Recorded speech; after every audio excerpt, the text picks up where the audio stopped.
सर्व आदरणीय मंच आणि इथे जमलेले माझे बंधू आणि भगिनी सर्वांना माझा नमस्कार.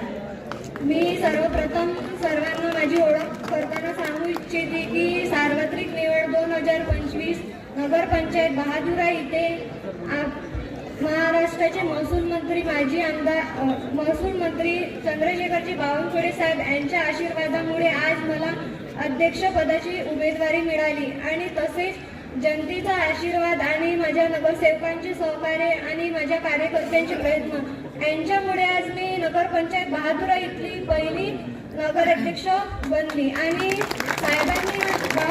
साहेबांनी हा जो विकासाचा झंझावा लावला, या विकासाच्या पावलावर पाऊल ठेवून मी या 5 वर्षात काम करण्याचा प्रयत्न करेन.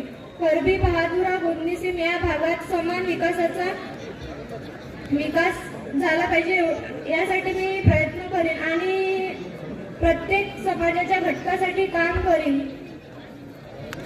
एवढंच बोलून माझे 2 शब्द संपवते.